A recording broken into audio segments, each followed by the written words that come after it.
রাজনগর থানা তিনটি করেছি এমনি রাজনগর থানা তুলিটা মানি না তোকে রাজ্য দিত না আর দিকে যাবে টাকা তো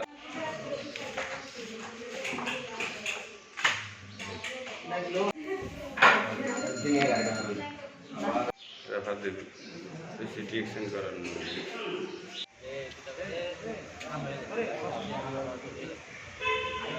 তোমার? আমার নাম মেহের হোসেন।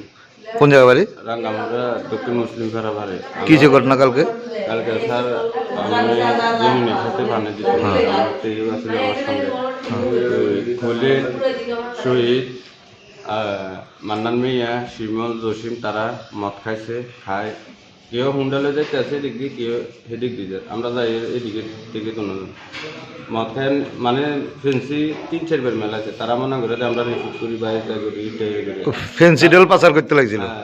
তারা ফেন্সি পাচার করে আমাদের বাড়ির উপর দিয়ে দিয়ে সবাই আমরা আক্রমণ করে আমরা রাস্তা না দেবেন আমাদের সাথে তারা মানে শত্রুতা নেই। তো আমরা বিএসএফ আক্রমণ করে দিয়ে রাস্তা বন্ধ করে দিয়েছেন। হ্যাঁ আমরা রাস্তা বন্ধ করে দিয়েছি আমরা বাড়ির দিয়ে এই কারণে তারা আমাদের উপরে মানে আক্রমণ চালাচ্ছে।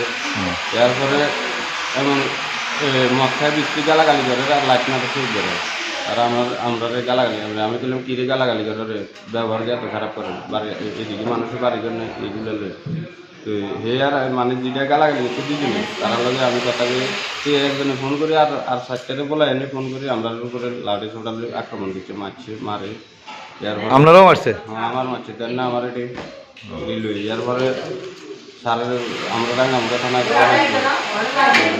জানানোর পরে রাঙ্গামুড়া থানা জানানোর পরে স্যারে গেছে রাজনগর 10 মিনিটের পরে কেস নেওয়া হইল।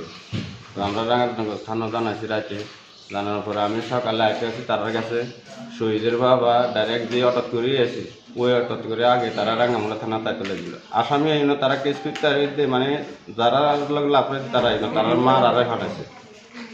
এরপরে শহীদের বাবা রাস্তা করতে আছে আমার লাই আর যে অটো ড্রাইভারে আনছি সেগুলাই 50 লক্ষ টাকা খরচা করবো এই 1 সপ্তাহের ভিতরে আমরা মারে মাঠের নিচে দাফন করবো ডাইরেক্ট ডিক্লেয়ার দিতে। মানে তারার পাচার বাণিজ্যের কারণে আপনার উপরে হামলা? হ্যাঁ